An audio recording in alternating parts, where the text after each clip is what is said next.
اگر آپ نہیں دکھا سکتے تو میں آپ کو بھی بھیج دیتا ہوں. یہ تو خود ڈیمانڈ کرتے تھے کہ جی جب JIT میں نام آ گیا استعفیٰ دے دیں اور اپنے آپ کو کلیئر کریں اور پھر آ جائیں. اچھا مزے کی بات یہ ہے کہ جب نواز شریف تھے وہ بھی یہ کہتے تھے کہ جن کے اوپر نام آ گیا استعفیٰ دے دیں اپنے آپ کو کلیئر کریں پھر آ جائیں. اب جب ان کا نام آ گیا تو یہ پھر مطلب یہ کون سی منافقت ہے؟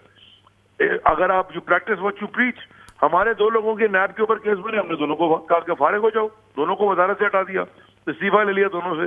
تو ہم یہی تو کہہ رہے ہیں اور کیا کریں. اگر آپ نے کچھ نہیں کیا آپ بچ جائیں گے، لیکن اگر آپ کے اوپر کیس بن گیا، JIT میں آپ کا نام آ گیا، ECL میں آپ کا نام آ گیا، then you should do exactly what you will. علی زیدی صاحب میں اس کا جواب لے لیتا ہوں. استعفیٰ دینا ایک الگ بات ہے، لیکن ان ہاؤس تبدیلی کی جو خواہش اس وقت پاکستان تحریک انصاف کر رہی ہے وہ تو اس کے بغیر نہیں ہو سکتی کہ آپ ڈیفیکشن کریٹ کریں، آپ ہارس ٹریڈنگ کروائیں، آپ پیپلز پارٹی کے لوگوں کو توڑ کے اپنی طرف لے کر آئیں.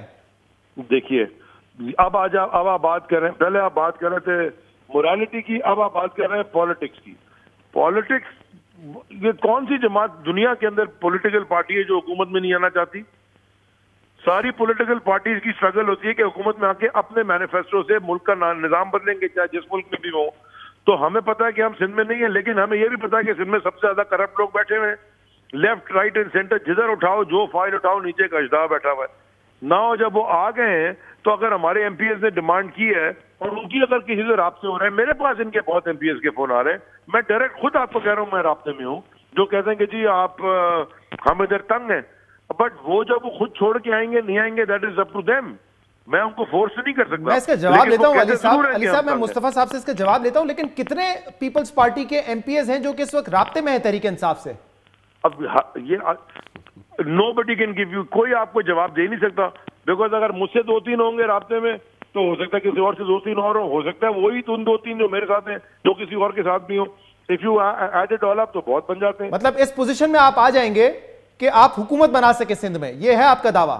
دیکھیں میں آپ کو بتاتا ہوں کہ 15-16 لوگ تو میں رابطے میں ہوں ڈائریکٹلی، دوست یار ہیں ڈائریکٹ رابطے میں. ہمارے اسی شہر میں پلے بڑے ہیں نا، اسی صوبے میں پلے بڑے ہیں نا ہم بھی، تو ہمارے بھی دوست ہیں. وہ تنگ ہیں لیکن مجبور ہیں، ڈرتے ہیں. ٹھیک ہے، میں علی زیدی صاحب ذرا میں اس کا ڈرتے اس لیے ہیں کہ ان کے پاس حکومت ہے، اور جو ان کا ہسٹوریکل پریسیڈنٹ ہے، وہ جو ہسٹوریکل پریسیڈنٹ کیا ہے، لوگوں کو اٹھوائیں گے، پانی بند کریں گے، فائریں کٹائیں گے، تنگ کریں گے، مصیبت ڈالیں گے. علی زیدی صاحب میں اس کا جواب لے لوں مصطفیٰ نواز کھوکر صاحب سے، وہ نہیں کر سکتے. میں اس کا جواب لے لوں. مصطفیٰ نواز کھوکر صاحب وہ کہہ رہے ہیں کہ جب نواز شریف صاحب کا نام آیا پاناما میں تو آپ لوگ کہتے تھے کہ استعفیٰ دو، تفتیش نہیں ہو سکتی آزادانہ طریقے سے، تو اب آپ کا نام آ گیا ہے، مراد علی شاہ صاحب کا نام ہے، تو ان کو بھی استعفیٰ دینا چاہیے تاکہ تفتیش ہو سکے. یہ آپ لوگ بھی مطالبہ کرتے تھے نواز شریف سے. کیا وزیر اعظم پاکستان کا اس وقت ہیلی کاپٹر کی انکوائری میں نام نہیں ہے؟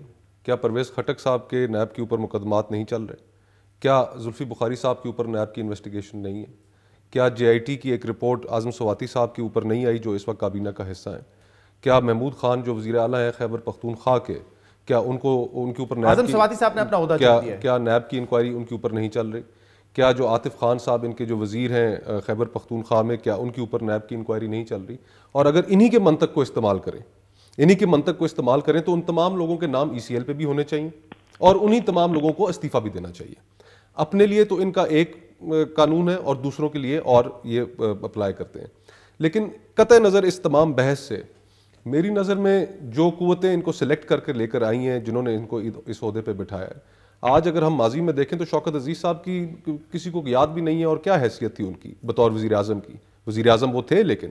اور اسی طرح اگر آج عمران خان صاحب بھی وزیر اعظم ہیں، یہ لوگ تو انسیڈنٹل ٹو دا پروسیس ہیں. ان کو سلیکٹ کرنے والوں نے ایک خاص مقصد کے تحت حکومت میں بٹھایا ہے اور وہ مقصد ہے پاکستان کے اندر اپوزیشن کو دیوار سے لگانا، اپوزیشن کو ختم کرنا، 1 یونٹ بنانا، اس ملک میں 1 پارٹی سسٹم لے کر آنا تاکہ ان کے جو آبجیکٹیوز ہیں، NFC ایوارڈ اس کو کرٹیل کیا جائے، 18th کانسٹیٹیوشنل امینڈمنٹ اس کو ختم کیا جائے. یہ ان قوتوں کے آبجیکٹیوز ہیں. یہ تو پونز ہیں. ان پونز کی کیا حیثیت ہے؟ اور جہاں تک سندھ حکومت میں تبدیلی لے کر آنے کی یہ بات کر رہے ہیں، وہ تبدیلی کسی بھی صورت ممکن نہیں ہے فارورڈ بلاک بنائے بغیر. فارورڈ بلاک اور کہہ رہے ہیں کہ رابطے میں ہے، وہ کہہ رہے ہیں 15 سے 16 MPs تو مجھ سے رابطے میں ہیں، ہمارے جو باقی MPs ہیں ان سے بھی رابطہ ہو رہا ہے. دیکھیے اگر جو نمبر گیم ہے اور جو نمبرز کی پوزیشن ہے سندھ کے اندر، تمام اپوزیشن اگر اکٹھی بھی ہو جائے تو تب بھی ان کے پاس 25 لوگوں سے کم ہے. جی تو اس کا مطلب ہے کہ ان کو ممبران خریدنے پڑیں گے، ان کو لالچ دینا پڑے گا، اور وہی چیزیں جو PTI ہمیشہ کہتی ہے، وہ کہتے ہیں کہ پیپلز پارٹی سے ناخوش ہیں، خریدنے کی نوبت نہیں آئے گی. جو چیزیں ہمیشہ یہ کہتے رہے کہ ہمارا اتنا بڑا مورل سٹینڈ ہے اور ہم کبھی اس طرح کی پریکٹسز میں انوالو نہیں ہوں گے، اور خود اب انوالو ہونے جا رہے ہیں. آج سعید غنی صاحب نے کہا ہے ہم اور عوام مینڈیٹ کی حفاظت کرنا جانتے ہیں. آپ شور ہیں کہ لوگ آپ کے رابطے میں نہیں ہیں, گھبرائے ہوئے نہیں ہیں پیپلز پارٹی کے پرفارمنس سے؟ دیکھیے قطعاً ایسی کوئی بات نہیں ہے. اگر یہ وہاں پر کوئی ان ڈیموکریٹک چیز کرنا چاہتے ہیں, اس کے لیے یہ کوئی بھی ایکشن کریں گے تو اس کو ہم ریزسٹ کریں گے, اور ریزسٹ ہم اس طریقے سے نہیں کریں گے کہ ابھی اگر فیڈرل گورنمنٹ آپ دیکھ لیں بمقابلہ پروونشل گورنمنٹ, جی تو فیڈرل گورنمنٹ میں تو 6 لوگوں کی میجورٹی ہے, سندھ میں تو انہیں پھر بھی کم از کم ساری اپوزیشن اکٹھی ہو جائے پھر بھی انہیں 30 لوگ چاہیے. علی زیدی صاحب میں یہی بات ہے, آخری پوائنٹ اگر کنکلوڈ کر لوں کہ ان کی جتنی تھن میجورٹی وفاقی حکومت میں ہے 6 لوگوں کی, اگر ان کے ساتھ ایک اتحادی بھی اتر جائے, ایم کیو ایم اتر جائے, be N P Mengal Uttar جائے, تو ان کی تو میجورٹی ختم ہو جاتی ہے, اور وہ دونوں نالاں ہیں. علی زیدی صاحب اب آپ لوگ حکومت میں آ گئے, جب آپ اپوزیشن میں تھے اس وقت آپ حکومت گرانے کا سوچتے تھے, سمجھ آتا کو جلدی تھی کہ اقتدار مل جائے. اب آپ حکومت میں ہیں, 3 صوبوں میں آپ کی حکومت ہے, وفاق میں آپ کی حکومت ہے, آپ اپنا کام کریں, ان کو اپنا کام کرنے دیں. اگر آپ سندھ میں حکومت گرانے کی کوشش کریں گے تو یہ پنجاب میں حکومت گرانے کی کوشش کریں گے. وفاق میں جو نمبر ہے وہ بہت کم ہے, بہت کم ڈیفرنس ہے آپ کی وہاں پہ حکومت ہے. یہ 3-4 سال کیا اس پورے اقتدار کے دور میں آپ نے یہی کرنا ہے؟ بڑے مزے کی بات کی. پہلے میں بتا دوں جتنے انہوں نے نام گنوائے, دیکھیں نیب کی انویسٹیگیشن ایک ہوتی ہے, ریفرنس اور ای سی ایل پہ نام دوسرا ہوتا ہے. اگر, اور میں نیب کا اسپوکس پرسن تو ہوں نہیں, اگر نیب میں کسی کو ڈالنا ہے ان کے لوگوں کو, ہمارے لوگوں کو ای سی ایل پہ وہ سمجھتے ہیں کہ ڈالنا ہے, ڈالے نیب. وہ اگر ہمارے لوگوں کو نیب نے نہیں ڈالنا, یہ وفاقی کابینہ کا اختیار ہے, اور وفاقی کابینہ نے نام ڈالے. وفاقی کابینہ کو ریکمینڈ کرتی ہے نا نیب, وفاقی کابینہ کو نیب لکھ کے بھیج دے گا یہ آپ کے لوگ ہیں, میں ان کو ای سی ایل میں ڈالنا چلتے ہیں. اور اس کیس میں ایک فیکچولی چیز کریکٹ کر دوں, ویسے کافی عرصے سے میڈیا پہ بھی چل رہا تھا, کسی نے کریکٹ نہیں کیا, کہ جو آپ جی آئی ٹی کی پوری رپورٹ اٹھا کر دیکھ لیں, اس کی ریکمنڈیشنز میں کہیں یہ نہیں ہے کہ ان کے نام ای سی ایل میں ڈالے جائیں. یہ رپورٹ میں نہیں ہے, لیکن جی آئی ٹی کے جو ارکان ہیں انہوں نے کورٹ سے ریکویسٹ کی ہے, یہ لا انفورسمنٹ نے ہمیں دیے کہ ان کے نام ای سی ایل پہ ڈالو. ہم نے خود بھی نہیں ڈالے, دے دیے. وہ میں سیکرٹری بھی ہیں 2-3, ڈالے نام ای سی ایل پہ, انہوں نے دیے لا انفورسمنٹ نے. ہم اپنی مرضی تو نہیں بنا رہے, ہم تو نہیں انویسٹیگیٹ کر رہے, جو انویسٹیگیشن ایجنسی ہے وہ کر رہی ہے, وہ نیب ہے وہ کرے.